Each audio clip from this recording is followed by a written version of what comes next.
और इस वक्त शिक्षक पर्व पर प्रधानमंत्री नरेंद्र मोदी टीचर्स और स्टूडेंट से बातचीत कर रहे हैं। ये अलग सी चमक आपके चेहरों पर दिख रही है। ये चमक संभवतः स्कूल्स खुलने की लगती है। लंबे समय बाद स्कूल जाना, दोस्तों से मिलना, क्लास में पढ़ाई करना, इसका आनंद ही कुछ और होता है। लेकिन उत्साह के साथ साथ कोरोना नियमों का पालन भी हम सबको, आपको भी पूरी कड़ाई से करना है। साथियों, आज शिक्षक पर्व के अवसर पर अनेक नई योजनाओं का प्रारंभ हुआ है और अभी हमने एक छोटी सी फिल्म के द्वारा इन सभी योजनाओं के विषय में जानकारी प्राप्त की। ये इनिशिएटिव इसलिए भी अहम है क्योंकि देश अभी आजादी का अमृत महोत्सव मना रहा है। आजादी के 100 वर्ष होने पर भारत कैसा होगा, इसके लिए आज भारत नए संकल्प ले रहा है। आज जो योजनाएं शुरू हुई हैं, वो भविष्य के भारत को आकार देने में अहम भूमिका निभाएगी। आज विद्यांजलि 2.0, निष्ठा 3.0, टॉकिंग बुक्स और यूएलडी बेस आईएसएल डिक्शनरी जैसे नए प्रोग्राम्स और व्यवस्थाएं लॉन्च की गई है। School quality assessment and assurance framework यानी SQAAF जैसी आधुनिक शुरुआत भी हुई है। मुझे पूरा भरोसा है कि ये न केवल हमारे एजुकेशन सिस्टम को ग्लोबली कॉम्पिटिटिव बनाएगी, बल्कि हमारे युवाओं को भी फ्यूचर रेडी बनाने में बहुत मदद करेगी। साथियों, इस कोरोना काल में आप सभी दिखा चुके हैं कि हमारी शिक्षा व्यवस्था का सामर्थ्य कितना ज्यादा है।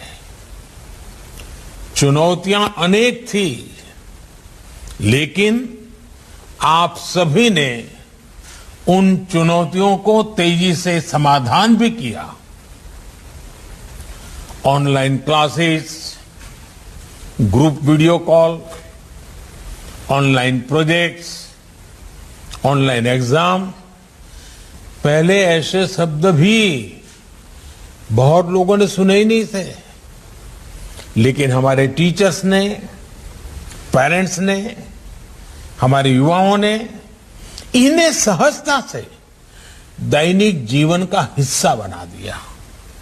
साथियों, अब समय है कि हम अपनी इन क्षमताओं को आगे बढ़ाएं।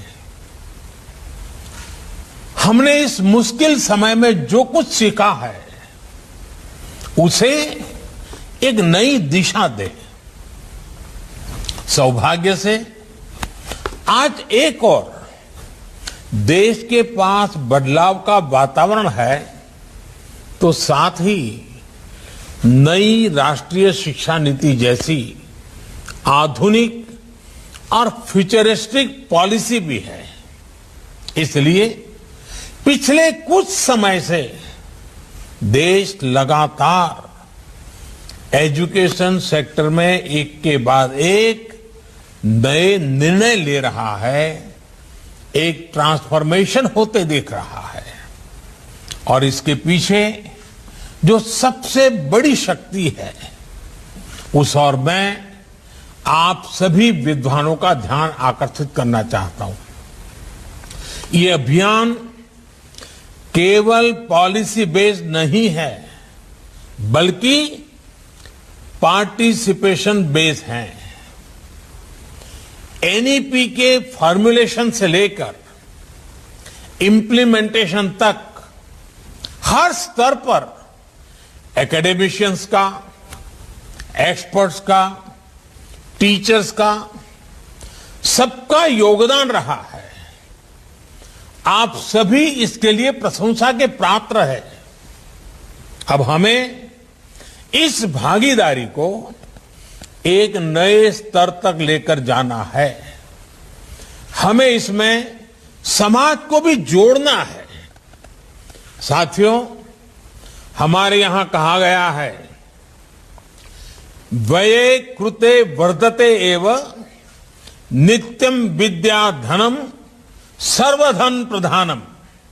अर्थात विद्या सभी संपदाओं में, सभी संपत्तियों में सबसे बड़ी संपत्ति है, क्योंकि विद्या ही ऐसा धन है जो दूसरों को देने से, दान करने से बढ़ती है।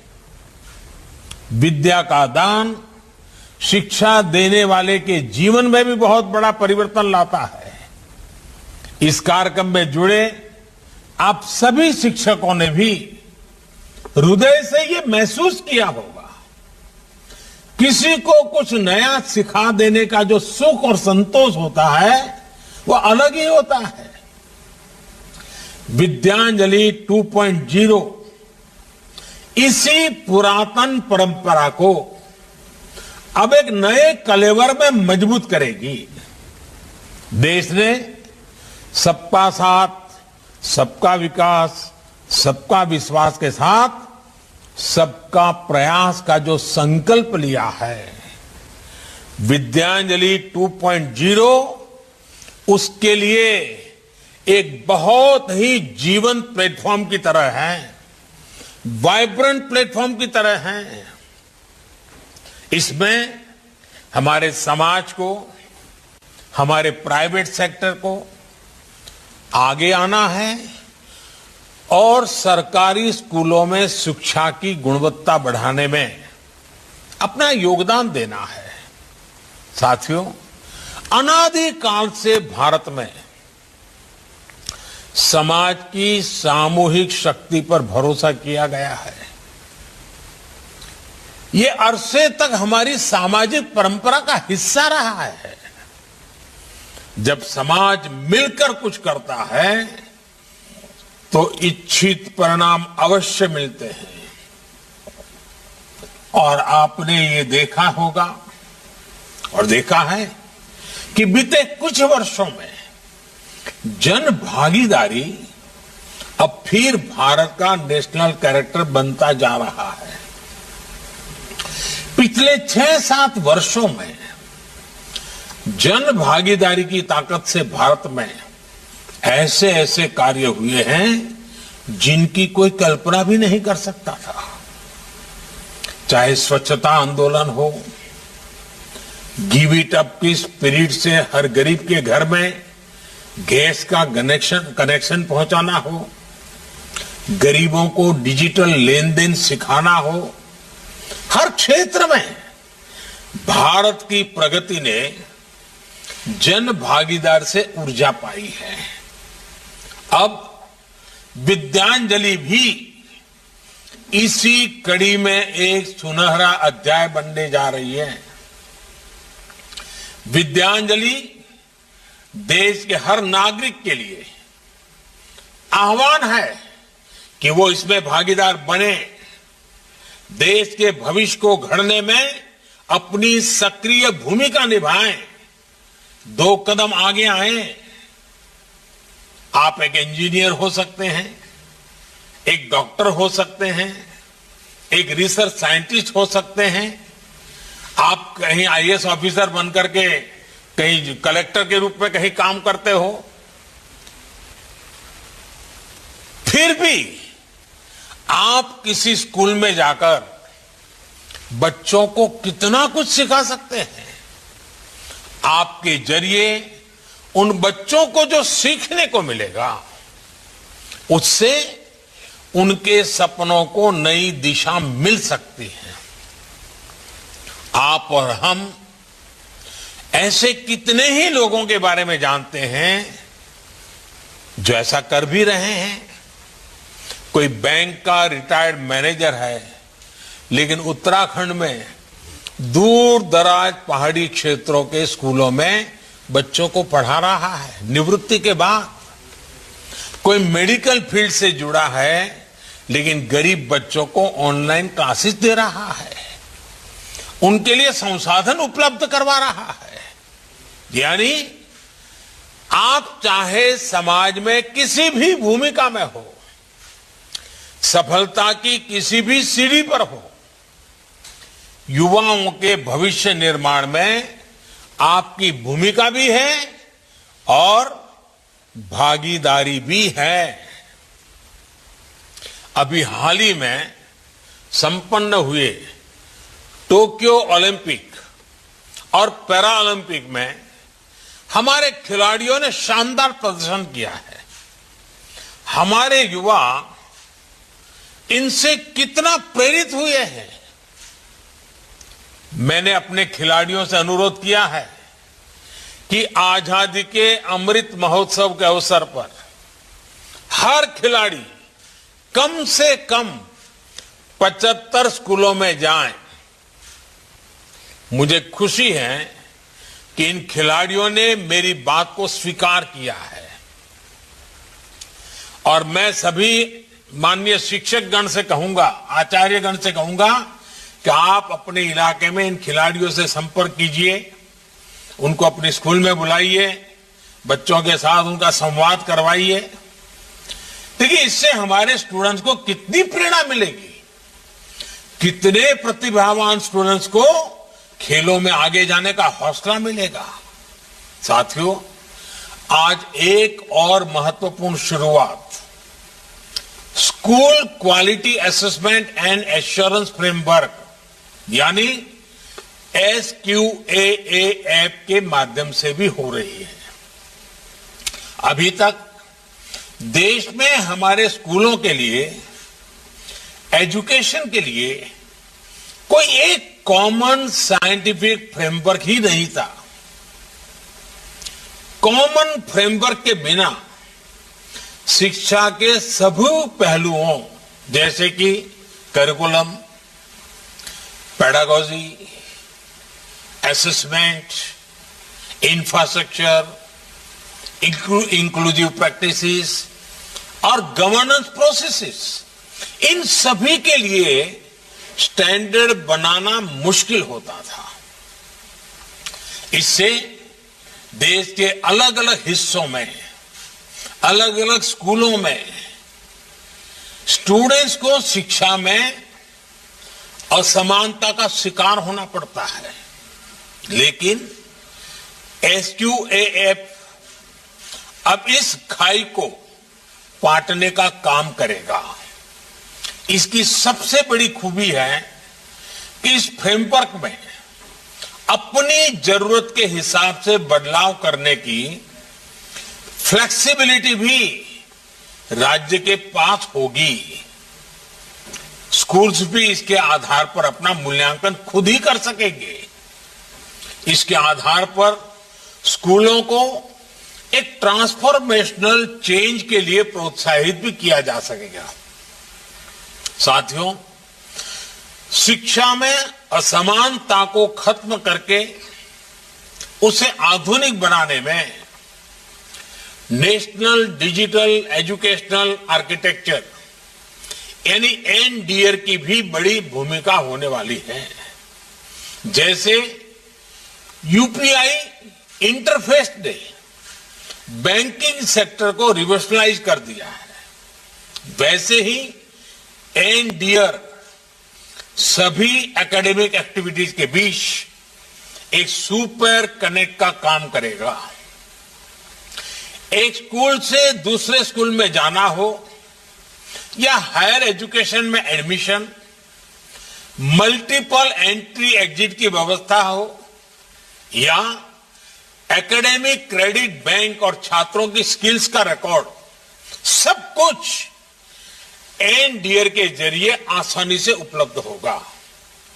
ये सभी ट्रांसफॉर्मेशंस हमारे न्यू एज एजुकेशन का चेहरा भी बनेंगे और क्वालिटी एजुकेशन में भेदभाव को भी खत्म करेंगे। साथियों, आप सभी इस बात से परिचित हैं कि किसी भी देश की प्रगति के लिए एजुकेशन न केवल इंक्लूसिव होनी चाहिए बल्कि इक्विटेबल भी होनी चाहिए। इसलिए आज देश टॉकिंग बुक्स और ऑडियो बुक्स जैसी तकनीक को शिक्षा का हिस्सा बना रहा है। यूनिवर्सल डिजाइन ऑफ लर्निंग यानी यूडीएल पर आधारित 10,000 शब्दों की इंडियन साइन लैंग्वेज डिक्शनरी को भी विकसित किया गया है। असम के बिहू से लेकर भारतनाट्यम तक सांकेतिक भाषा हमारे यहां सदियों से कला और संस्कृति का हिस्सा रही है। अब देश पहली बार साइन लैंग्वेज को एक सब्जेक्ट के रूप में पाठ्यक्रम का हिस्सा बना रहा है ताकि जिन मासूम बच्चों को इसकी विशेष जरूरत है वो किसी से पीछे न रह जाए। ये तकनीक दिव्यांग युवाओं के लिए भी एक नई दुनिया का निर्माण करेगी।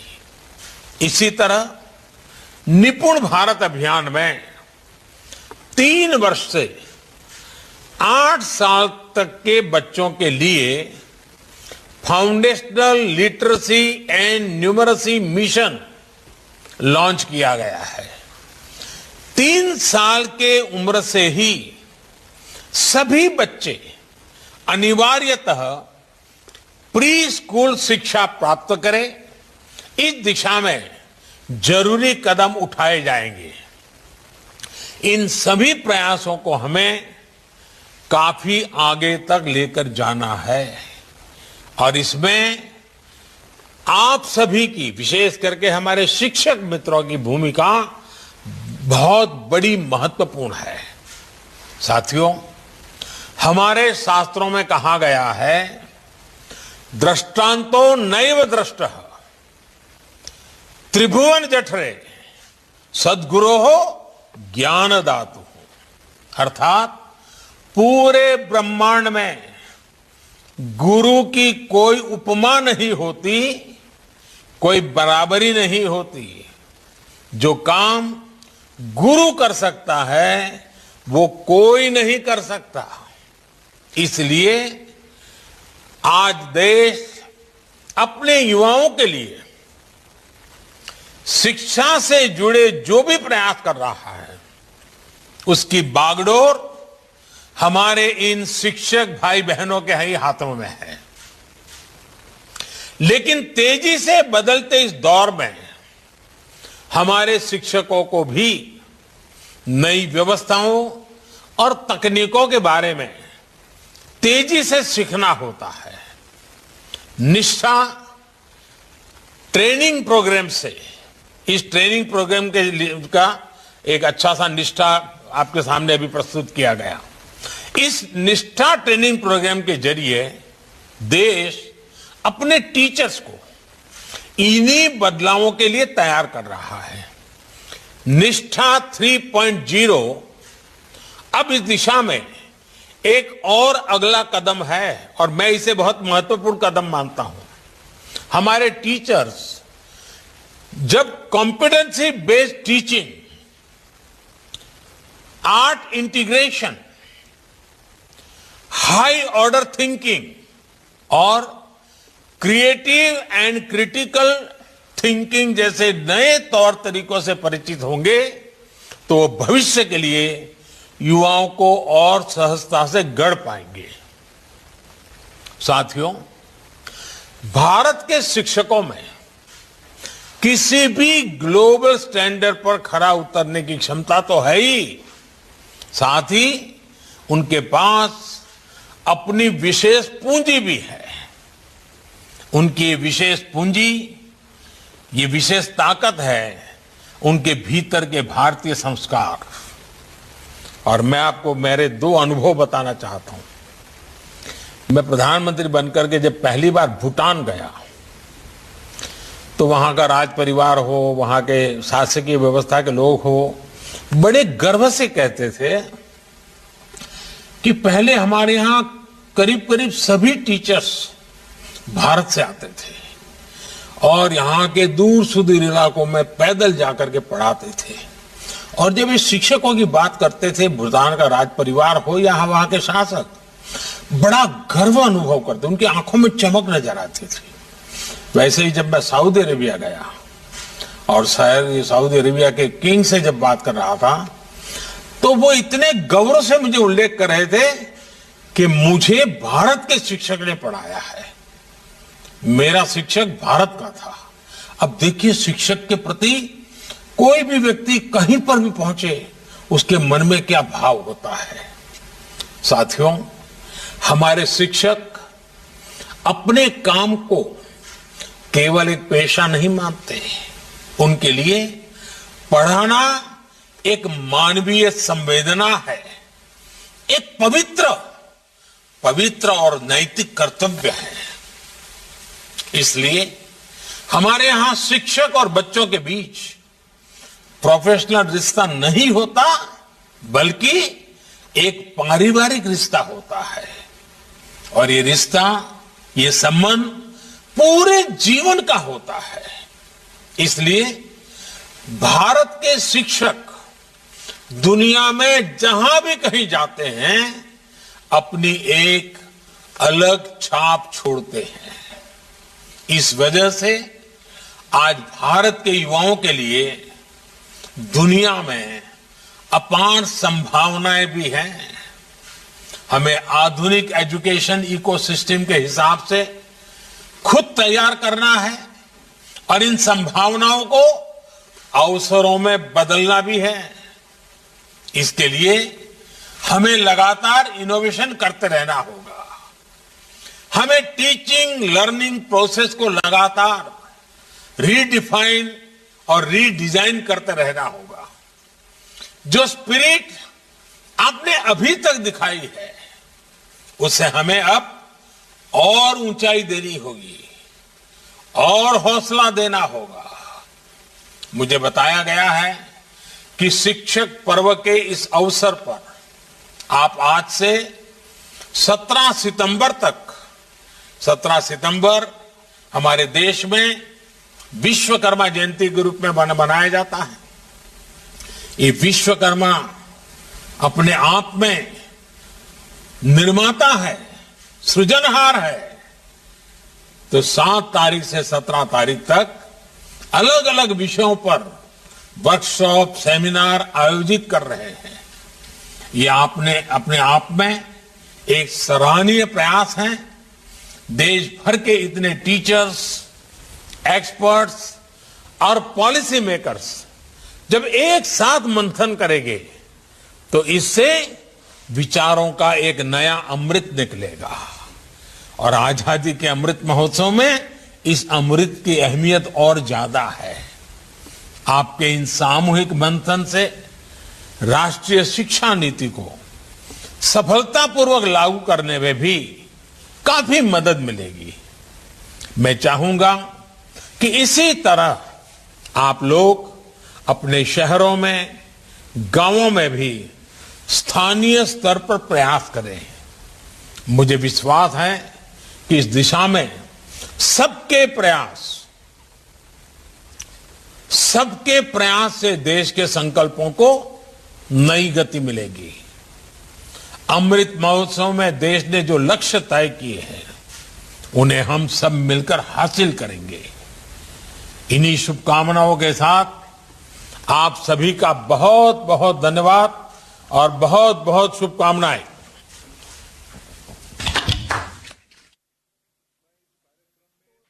तो शिक्षक पर्व पर प्रधानमंत्री नरेंद्र मोदी को आप सुन रहे थे। तमाम टीचर्स और छात्रों को उन्होंने संबोधित किया और उनके संबोधन की अहम बातें आपकी टीवी स्क्रीन पर। उन्होंने कहा कि भारत के युवाओं के लिए दुनिया में अपार संभावनाएं हैं।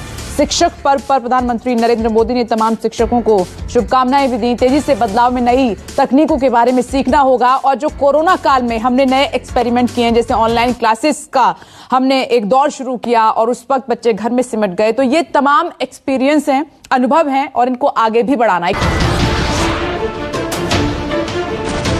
नमस्कार, मैं हूं मानक गुप्ता।